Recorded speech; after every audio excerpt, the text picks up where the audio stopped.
तो hello students, कैसे हैं आप सब। मेरा नाम है फरहान अख्तर। आप देख रहे हैं एके डिजिटल इंस्टीट्यूट चैनल। तो स्टूडेंट्स, केमिस्ट्री के इस लेक्चर में हम लोग अणु संघ के गुणधर्म के आगे वाले टॉपिक के बारे में पढ़ने वाले हैं। इसके पहले जब हमने अणु संघ के गुणधर्म शुरू किया था तो उसमें सबसे पहले आपको वाष्प दाब में आपेक्षिक अवनमन बताया था। उसके बाद क्वथनांक में उन्नयन बताया गया था। अब इसके बाद आज जो टॉपिक है वो है हिमांक में अवनमन। तो सबसे पहले आपको ये चीज बता दें कि विलयन के अणु संघ के गुणधर्म में हम लोगों ने दो गुणधर्म पढ़ चुका है, पहला और दूसरा, वाष्प दाब का अपेक्षिक अवनमन और क्वथनांक में उन्नयन, ये हम लोग पढ़ चुके हैं। आज का जो हमारा टॉपिक है वो है हिमांक में अवनमन। हिमांक में अवनमन का मतलब है हिमांक में कमी। अब सबसे पहले हिमांक क्या होता है ये समझ लेते हैं। देखिए, अगर हिमांक में अवनमन पढ़ना है तो सबसे पहले तो हमें हिमांक पता होना चाहिए कि हिमांक क्या होता है भाई। ठीक है, देखिएगा हिमांक, तो हिमांक के बारे में पढ़ना है। अब हिमांक का अर्थ है जब किसी द्रव को हम लोग ठोस में जमा देते हैं या ठोस में परिवर्तित कर देते हैं। किसी द्रव को ठोस में परिवर्तित कर देते हैं तो जिस बिंदु पर ये द्रव ठोस में बदल जाता है या जम जाता है उस बिंदु को कहा जाता है हिमांक।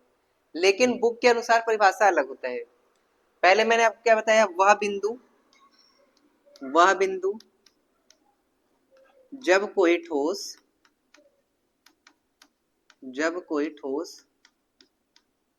द्रव में परिवर्तित हो जाता, सॉरी उल्टा हो गया, सॉरी, जब कोई द्रव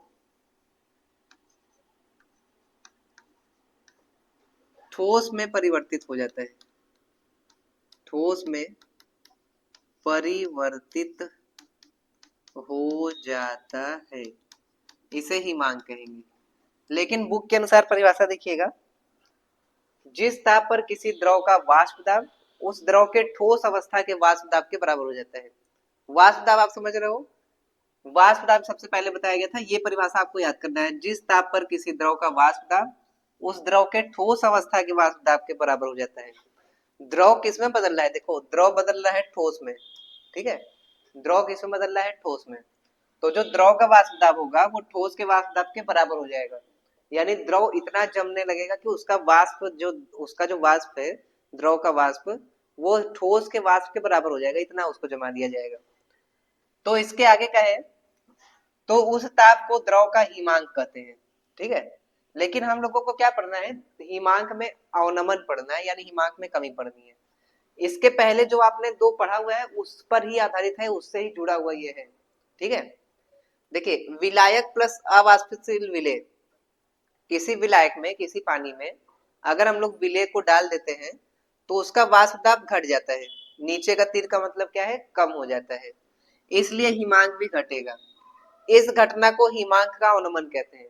अर्थात परिभाषा आप लोग क्या बनाओगे, जब किसी विलायक में अवाष्पशील विलेय को डाला जाता है तो उसके कारण द्रव का या विलेय का या विलायक का या विलयन का, सभी को कह सकते हो डायरेक्ट, लेकिन यहाँ पे सही शब्द इस्तेमाल करना विलयन होगा। जब किसी विलायक में अवाष्पशील विलेय को डाल दिया जाता है तो उस विलायक का या विलयन का वाष्प दाब कम हो जाता है। वाष्प दाब के कम होने से हिमांक भी कम हो जाता है। इसी घटना को हिमांक का अवनमन कहते हैं, लोअरिंग इन फ्रीजिंग पॉइंट। यदि शुद्ध विलायक का हिमांक टी है, कैपिटल टी, और विलयन का हिमांक टी एस है, तो हिमांक में अवनमन क्या होगा, देखो बड़े में से छोटे को घटाना है। इसमें से बड़ा कौन है बताइएगा, इसमें से बड़ा कौन है,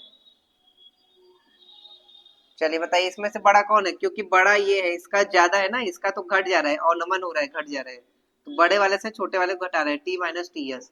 हिमांक में अवनमन क्या होगा, टी माइनस टी एस होगा। नोट पॉइंट एक याद रखिएगा, हिमांक में अवनमन वाष्प दाब के अवनमन के बराबर होता है। हिमांक में जो अवनमन होता है वो वाष्प दाब के अवनमन के बराबर होता है। अच्छा, ये कलर आपको साफ दिख रहा है ना, देखते हैं एक बार, ये कलर आपको साफ, हाँ दिख तो रहा है। अगर हम इसी की जगह नीला कलर ले लेते हैं, चलिए नीला कलर भी शायद आपको साफ दिखे, हाँ ठीक है, लाल कलर अगर लिया जाए, अरे ये तो इरेज होने लगा, चलिए इरेज ही कर लेते हैं। लाल तो और साफ दिख रहा है, चलिए लाल से ही अब लिखेंगे। अब इसके आगे देखते हैं। अब पढ़ना है मोलल अवनमन स्थिरांक।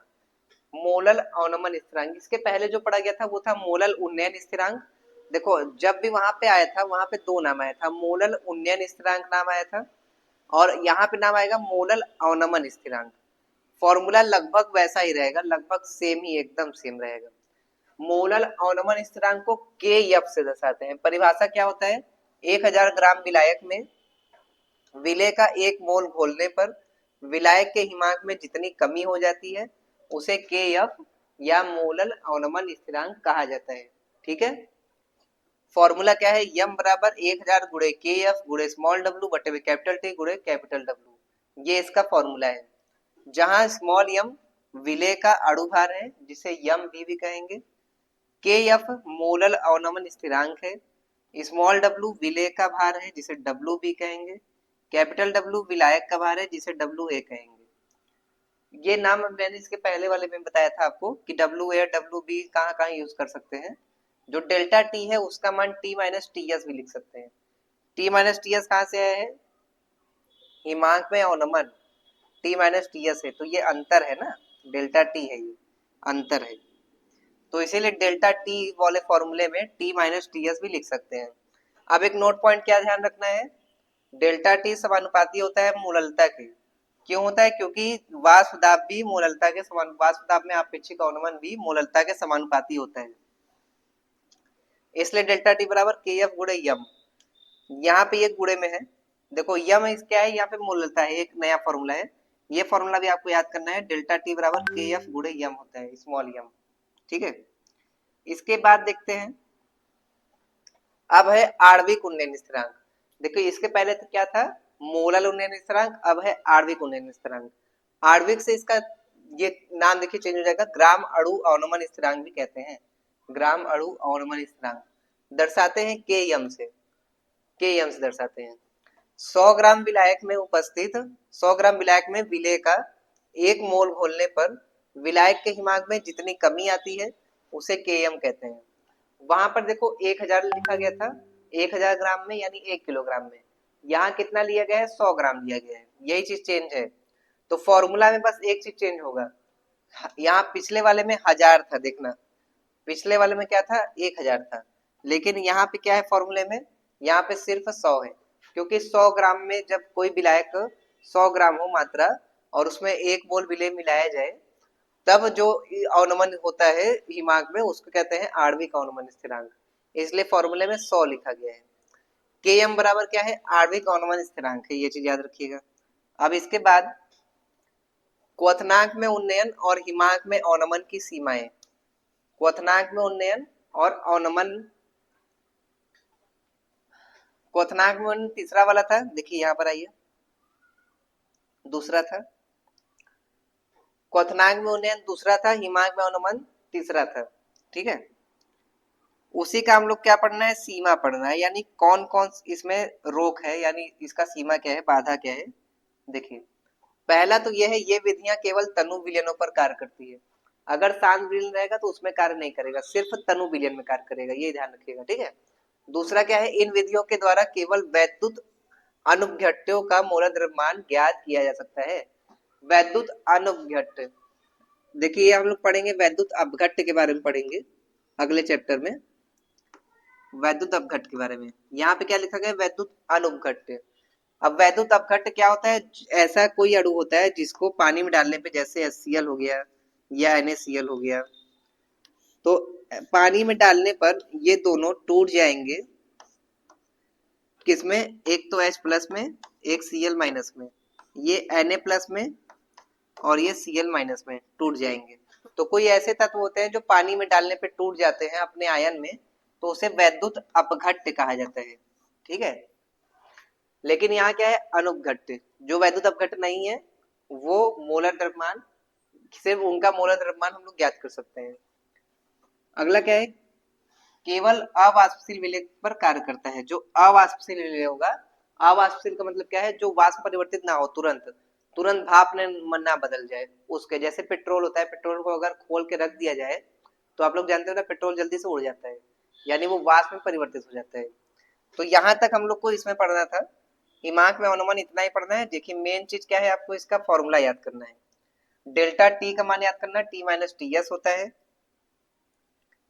मोलर अनुमान स्थिरांक का मान याद करना, कैपिटल एम बराबर सॉरी स्मॉल एम बराबर 1000 गुणे के एफ गुणे स्मॉल डब्ल्यू बटे में कैपिटल टी गुणे कैपिटल डब्ल्यू। इसके बाद कौन सा याद करोगे, आणविक अनुमान स्थिरांक याद करोगे, स्मॉल एम बराबर 100 गुणे के एम गुणे स्मॉल डब्ल्यू बटे कैपिटल टी डेल्टा टी गुणे कैपिटल डब्ल्यू। ये चीज दोनों फार्मूला याद करोगे। तो इसमें हिमांक में अवनमन में इतना ही पढ़ना था। अब जो इस लेसन का नहीं, अणु संख्या गुणधर्म का लास्ट टॉपिक है, जो अणु संख्या गुणधर्म का लास्ट टॉपिक है वो आपका क्या है, परासरण दाब है। तो परासरण दाब पढ़ने से पहले परासरण के बारे में पढ़ना होगा। तो जो इसके बाद वाला लेक्चर आप लोग देखोगे, लेक्चर नंबर वो 10 होगा, ये लेक्चर 9 था, ठीक है। जो लेक्चर 10 होगा उसमें चैप्टर लगभग पूरी तरह से खत्म कर दिया जाएगा।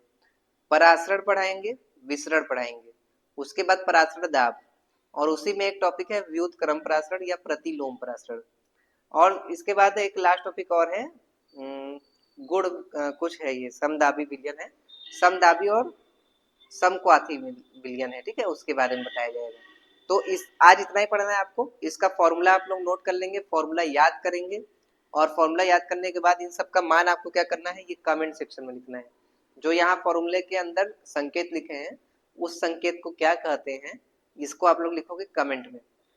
आप कमेंट में ये भी बता सकते हो कि आपको आगे कौन सा टॉपिक पढ़ना है, और अगर आपको इसका और इम्पोर्टेंट टॉपिक चाहिए, यानी पूरे चैप्टर का एक साथ इम्पोर्टेंट, जैसे कि हम लोग ने पहला चैप्टर अभी पढ़ा है, तो केमिस्ट्री 12th में कितना चैप्टर है, इस सिलेबस का वीडियो में आपको दिख जाएगा। सबसे पहले सिलेबस का वीडियो बनाया गया था, तो उसके सिलेबस की वीडियो में आपको पूरे चैप्टर का नाम दिख जाएगा।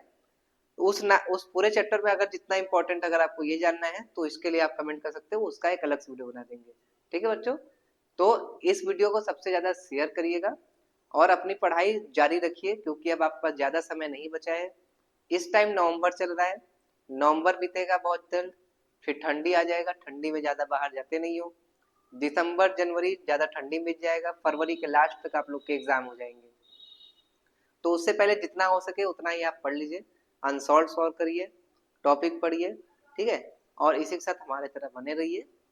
तो अब मिलते हैं आपसे एक अगले वीडियो में। आज के लिए इतना ही बच्चों, धन्यवाद, ठीक है।